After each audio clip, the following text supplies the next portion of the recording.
दोस्तों रेल विकास निगम लिमिटेड की बात करें तो यहाँ पे एक और नया कॉन्ट्रैक्ट मिला है रेल विकास निगम लिमिटेड को। लगातार इनके पास बहुत सारे इस समय कॉन्ट्रैक्ट आ रहे हैं। ये लोएस्ट बिडर बन रहे लगातार। आप देखें इनकी बिडिंग प्रक्रिया इतनी शानदार है कि दूसरी कंपनियां इनके सामने टिक ही नहीं पा रही है।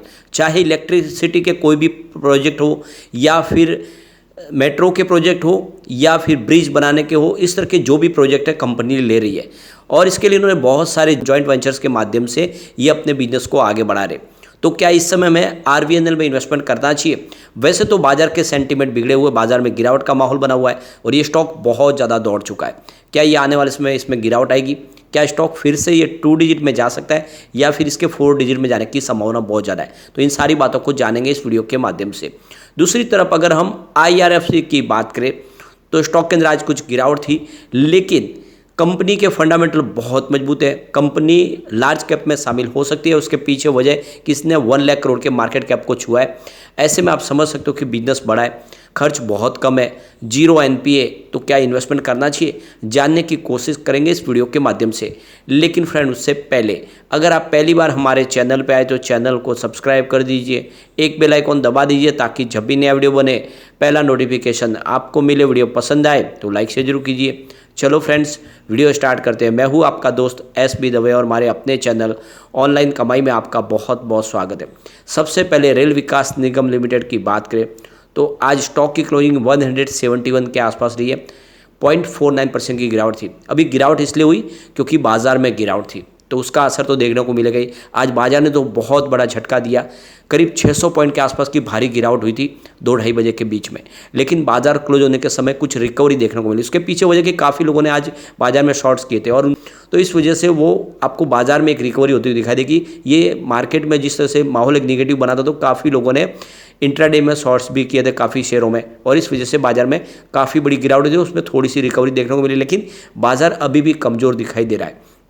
यहाँ पे देख सकते हो कि पिछले 1 साल में स्टॉक ने इसने करीब 372% का बम्पर रिटर्न दिया है। यानी जो स्टॉक 38 के आसपास था वो इस समय 171 के आसपास है।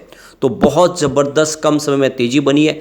ऐसे में हो सकता है कि आने वाले समय प्रॉफिट बुकिंग यहाँ पर भी आ जाए, क्योंकि अगर बाजार में गिरावट का माहौल बनेगा सभी स्टॉक नीचे आते हैं। ऐसे में हो सकता है कि आरवीएनएल भी नीचे आए। तो ऐसे में अगर आप शॉर्ट टर्म इन्वेस्टर है और आपको अच्छा प्रॉफिट मिल रहा है, अगर आपने 50-60 रुपये के आसपास खरीदारी की हुई है, अब आपके पैसे डबल से ज़्यादा हो रहे तो आपको प्रॉफिट बुक करना चाहिए। अगर आप लॉन्ग टर्म इन्वेस्टर है तो डरने की कोई बात नहीं, इसके फ्यूचर प्लान बहुत अच्छे हैं और ये स्टॉक एक बड़ा मल्टीबैगर बनने की सारी काबिलियत रखता है। यानी स्टॉक 4 डिजिट में आने वाले समय जा सकता है। तो यहाँ पे जो बड़ी गुड न्यूज़ निकल के आ रही है, आरवीएनएल फिर से एक लोएस्ट बिडर बने। इनको 444.26 करोड़ का एक बड़ा प्रोजेक्ट मिला है।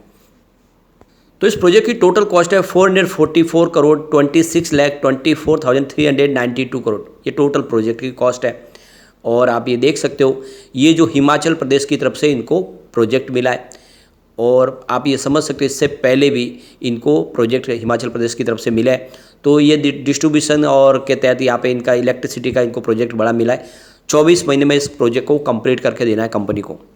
इससे पहले इनको 1098 करोड़ का एक बड़ा प्रोजेक्ट और मिला Himachal Pradesh state electricity board की तरफ से, जिसमें डिस्ट्रीब्यूशन इंफ्रास्ट्रक्चर डेवलपमेंट का प्रोजेक्ट है कंप्लीट। ये करके देगी आरवीएनएल इसको। इसके अलावा जॉइंट वेंचर्स के माध्यम से उन्होंने 174 करोड़ के रेलवे प्रोजेक्ट को भी पाया है। आप देख दो कि आरवीएनएल और MPCC का एक जॉइंट वेंचर्स है जिनके माध्यम से लोएस्ट बिडर बने। सिविल इंजीनियरिंग का वर्क है ये टोटल, जिसमें देखे तो कंस्ट्रक्शन करना है स्टेशन का, बिल्डिंग का। इसके अलावा देखे तो कंप्लीट ट्रैक वर्क्स करके देना है, गेज कन्वर्जन करना है। तो ये पेटलेट बद्रावन का जो 22.50 किलोमीटर का ट्रैक है वडोदरा डिवीजन में वेस्टर्न रेलवे का, इसको कंप्लीट करके देना है। तो काफ़ी बड़े इनके पास प्रोजेक्ट है, लगातार एक के बाद एक प्रोजेक्ट मिल रहे हैं। ऐसे में ये स्टॉक यहाँ पे तो नहीं रुकेगा अगर बाजार ने साथ दिया तो। अगर बाजार में गिरावट होगी तो हर स्टॉक नीचे आता है। ऐसे में आरवीएनएल भी नीचे आ सकता है, इसको कोई रोक नहीं पाएगा। कई बार ये होता है कि लोग कहते हैं कि सर आपने कहा खरीदो खरीदो, ये तो नीचे आ गया। जब बाजार गिरेगा तो हर शेयर नीचे आएगा, कोई भी नहीं रुक पाएगा। ये आपको ध्यान रखना चाहिए और इसीलिए रिस्क के साथ चलता है। अगर आप बाजार में निवेश करते हो तो रिस्क बहुत ज़्यादा है। यहाँ पे आपका इन्वेस्टमेंट सुरक्षित नहीं है, ये भी आपको ध्यान रखना है। यहाँ पे आप बहुत ज़्यादा रिस्क लेते हो तो बहुत ज़्यादा आपको रिटर्न भी मिलता है और इसीलिए इसमें रिस्क के साथ रिटर्न यहाँ पे चलता है। ये आप खास ध्यान रखना इस बात को। एक बड़ी गुड न्यूज और निकल के आ रही है, जैसे कि आपको पता ही होगा कि अहमदाबाद और मुंबई के बीच में हाई स्पीड रेल ट्रेन शुरू होने जा रही है, बुलेट ट्रेन होगी और इसी को लेकर National High Speed Rail Corporation Limited ने यहाँ पे cutting edge track slab manufacturing facilities Anand Gujarat में शुरू करने के लिए यहाँ पे इनोग्रेट किया उसको। और ये देख सकते हो कि Mumbai Ahmedabad high Speed rail corridor के लिए इसमें आप देखें तो इस फैसिलिटीज़ का इस्तेमाल होगा और करीब ये 1 लाख स्क्वायर मीटर में इसको बनाया गया है। तो इस फैसिलिटीज़ के अंदर तो ट्रैक स्लैब्स का निर्माण किया जाएगा। तो करीब 116 किलोमीटर की long double line railway track के लिए यहाँ पे देखो ये स्लैब्स बनाए जाएंगे। करीब 45,000 स्लैब्स यहाँ पे निर्माण किया जाएगा आने वाले समय, उसके बाद इसको बढ़ाया जाएगा। तो देख सकते हो कि पर डे 60 स्लैब यहाँ पे बनाए जाएंगे और करीब 200 ट्रैक स्लैब्स की ज़रूरत पड़ेगी 1 किलोमीटर के लिए। तो इस हिसाब से करीब 45,000 ट्रैक्स यहाँ पे निर्माण किए जाएंगे। तो ये मैन्युफैक्चरिंग फुली ऑटोमेटेड है। इसमें आप देख लो कि सारी की सारी लेटेस्ट टेक्नोलॉजी का इस्तेमाल किया जा रहा है, जिससे आने वाले समय इस हाई स्पीड रेलवे कॉरिडोर का काम तेज़ी से आगे बढ़ पाएगा। इसके अलावा इनकी जो सेकंड ट्रैक के लिए जो फैसिलिटीज़ शुरू की गई मैन्युफैक्चरिंग अगर आप देखें तो यह कीम विलेज के है जो नीरज सूरत डिस्ट्रिक्ट के नज़दीक है, वहाँ पर यहाँ पे इस्टेब्लिश की जा रही है। तो ये करीब 236 किलोमीटर का यहाँ पे कॉरिडोर है, उसको कवर करेगी। तो इस तरह से लगातार एक के बाद एक फैसले किए जा रहे हैं।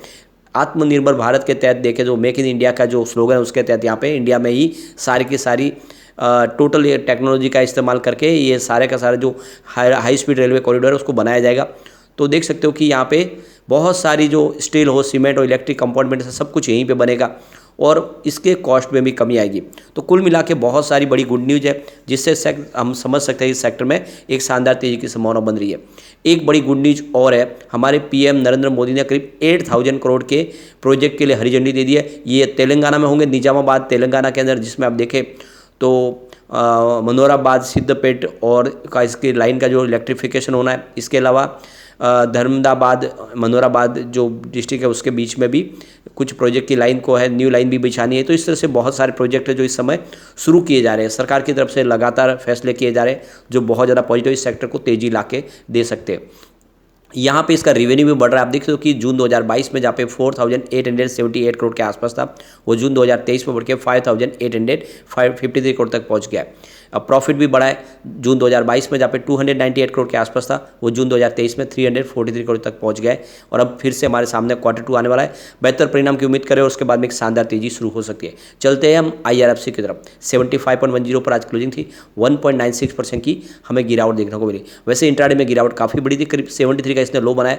उसके बाद इसमें फिर से निचले लेवल से काफ़ी अच्छा हमने बाउंस बैक देखा। तो इस हिसाब से क्योंकि यहाँ पे खरीदारी हो रही है, कुछ बड़े फंड हाउस इस लेवल पे खरीदारी भी कर रहे हैं, क्योंकि स्टॉक इतना नहीं दौड़ा जितना RVNL दौड़ा है और बहुत ही मजबूत कंपनी है। आप इसके रिवेन्यू को देखते हो लगातार बढ़ रहा है। जून 2022 में 5,627 करोड़ के आसपास था, जो जून 2023 में बढ़ के 6,681 करोड़ तक पहुंच गया और लगातार हर क्वार्टर में रिवेन्यू बढ़ रहा है बहुत ही बेहतर तरीके से। अब प्रॉफिट में जरूर थोड़ी सी कमी आई है। जून 2022 में जहाँ पे 1,662 करोड़ के आसपास प्रॉफिट था, वो जून 2023 में घट के 1,557 करोड़ के आसपास आ गया। लेकिन अगर हम मार्च से तुलना करें तो प्रॉफिट बढ़ा है। मार्च में 1,328 करोड़ का ही प्रॉफिट था। तो क्वार्टर ऑन क्वार्टर बेसिस पे प्रॉफिट बढ़ा है, ईयर ऑन बेसिस पे जरूर प्रॉफिट घटा है। इस बार आंकड़े उत्साहवर्धक रह सकते हैं, पिछली बार के मुकाबले और भी शानदार रह सकते हैं। ऐसे में लॉन्ग टर्म इन्वेस्टर अगर आप है तो IRFC में भी इन्वेस्टमेंट करें। ये दोनों स्टॉक आने वाले समय आपको मालामाल कर देंगे। लेकिन अगर आप शॉर्ट टर्म इन्वेस्टर और आपको अच्छा प्रॉफिट मिल रहा है तो एक बार प्रॉफिट बुक कर सकते हैं, क्योंकि इस समय बाजार में बहुत ज़्यादा वीकनेस बनी हुई है। स्पेशली देखें तो अब रेपो रेट में फिर क्या बदलाव होगा, 2-3 दिन की जो मीटिंग चलेगी, इस मीटिंग के दौरान फैसला क्या होगा, इसके बाद में ही बाजार की कुछ गणित बन पाएगी। और इस समय FI तो लगातार बिकवाली करे, ऐसे में बाजार के सिग्नल वीक है तो short term investor profit book कर सकते हैं। लेकिन फ्रेंड, कोई भी इन्वेस्टमेंट करने से पहले अपने फाइनेंशियल एडवाइजर से बड़े ले ले या अपना खुद का रिसर्च करें, क्योंकि मैंने वीडियो आपके एजुकेशनल पर्पज़ के लिए ही बनाया। वीडियो पसंद आए तो लाइक से जरूर कीजिए और चैनल को सब्सक्राइब कर दीजिए। Thank you friend.